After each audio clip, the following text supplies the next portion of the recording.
This video is not financial advice. I'm not a financial planner. I'm an entertainer. I am the one and only Apefather in the house, baby. Wow! So this is the last video I'm making because I got to go out with my family. We're going to actually have a beautiful day. We're going out for the holidays. It's a beautiful Christmas place in New Jersey where they got the Santa Claus, the Miss Claus, and the kids are going to be thrilled. So we're going to have a wonderful, happy day. But unfortunately, I have to make a negative video on Phil For Real before I go enjoy my beautiful day.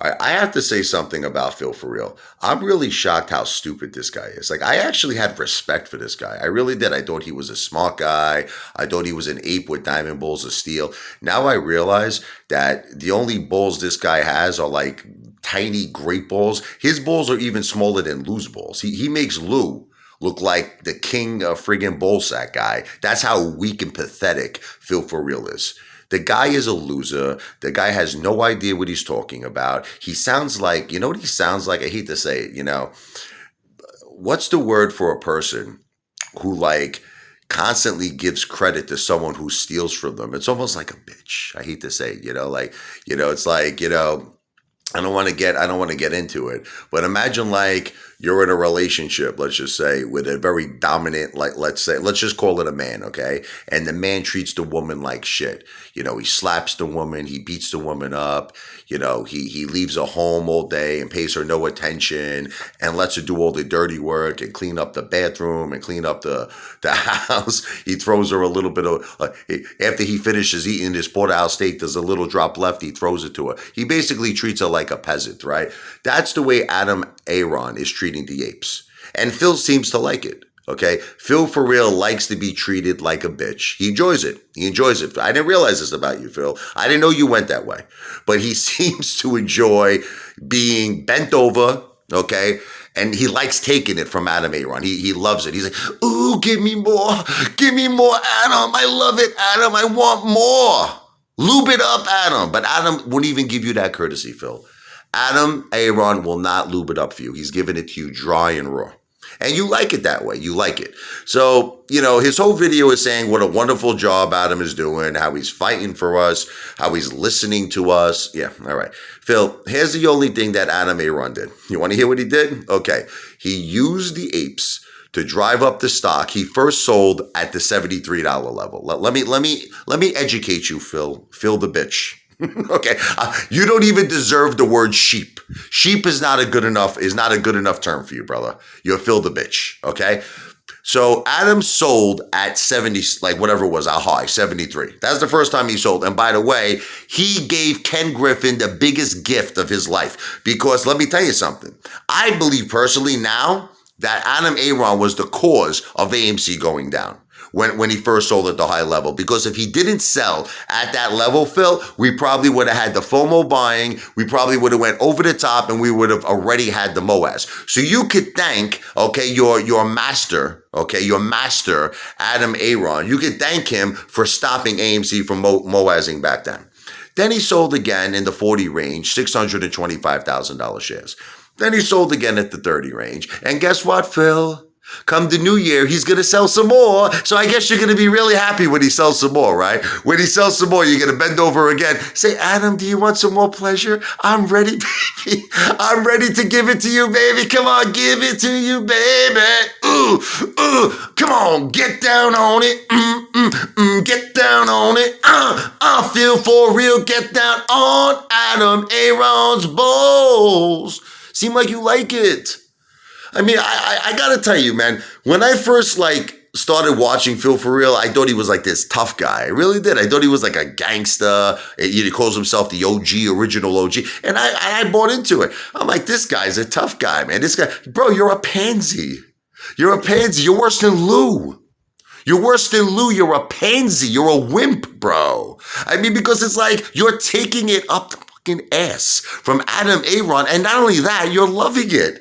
You're loving it like the gimp. You ever see the movie Pulp Fiction?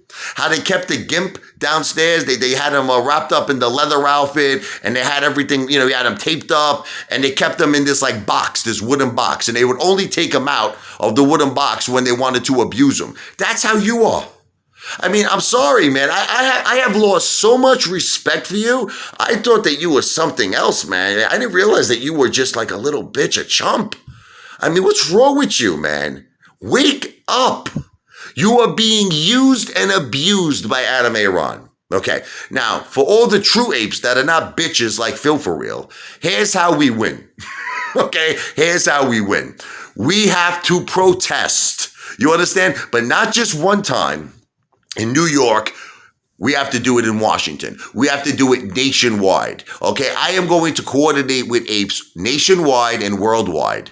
Okay, and there's this other person, Mad Jack. I mean, they used to be a fan of mine. She's like, it's a disgrace what I'm doing. What's a disgrace? Let me ask you. So it's a disgrace that I want to fight for my ape family, that I don't want to sit back and be like a little bitch like Phil for real, who takes it up the freaking,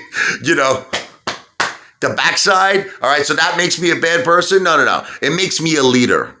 It makes me a leader. It makes me a winner.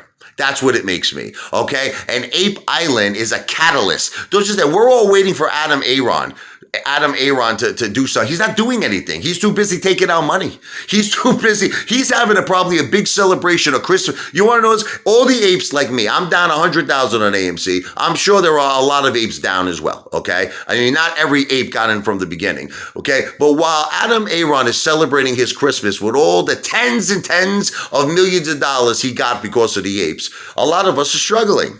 Okay, I'm not struggling simply because I have a lot of cash on the side. I'll be honest with you. Look, before I came into AMC, I put aside cash for me to survive. Thank God I did that.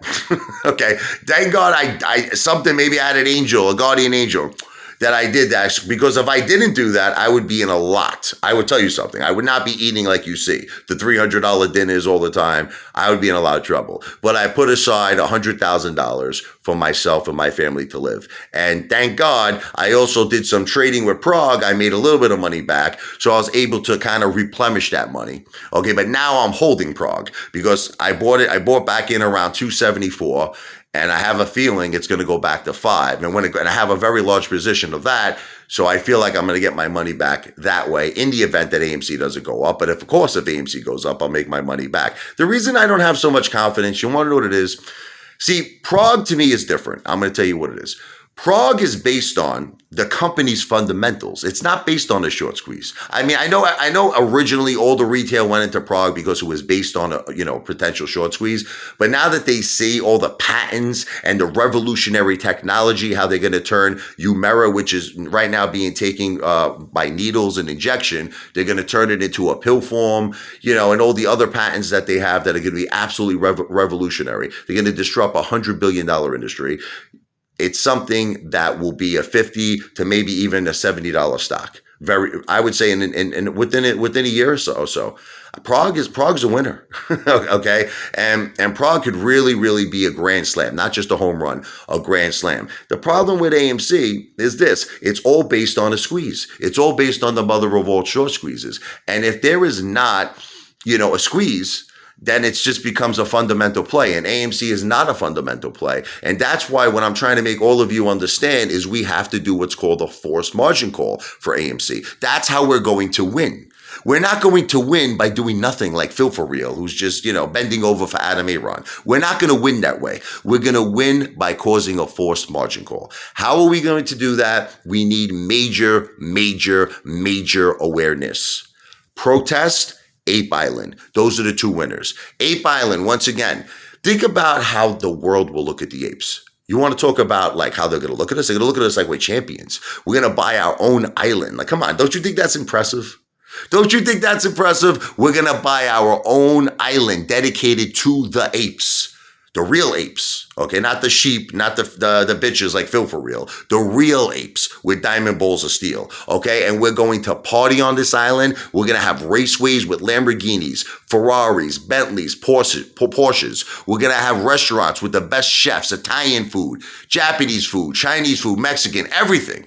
No matter what food you like, we're going to have it. We're going to have rides for the kids, roller coasters, everything you can imagine, water park, everything dedicated with an ape theme. We're going to have gigantic pools, ape theme, gigantic jacuzzis. We're going to have yachts because it's going to be an oceanfront land where we're going to party eating caviar, eating porterhouse steaks, eating everything, the best food, Dom Perignon, $1,000 bottles of wine. Okay? We're talking about paradise, spas, massages, the best of everything. The best of everything. You don't think that's going to get people impressed? You don't think that's going to make national, if not worldwide news? Of course it will. That's called, my friends, a catalyst. And if you're interested in being a part of Ape Island, email the Apefather, Richard, RICHARD, L as in Larry, E as in Edward, 101 at gmail.com. I will put all of this information in the description of this video. Don't be a Phil for real. Okay, don't bend over to the corruption, because I think not only does Phil like getting it from from Adam Aaron, I think when Adam's done, Phil's ready for Ken Griffin to give it to him too. Okay, because Phil apparently likes everything. He's very happy, very pleased with everything that's happening, with the corruption, how Adam Aaron is selling and making tens of millions off the apes. What has Adam Aaron done from the retail investor? You know what he's done, Phil? He gave us popcorn. So while he's giving it to you, he's feeding you the popcorn. Like, oh, Phil, have this. Oh, popcorn delicious. Oh, popcorn is so good, baby. Apefather out.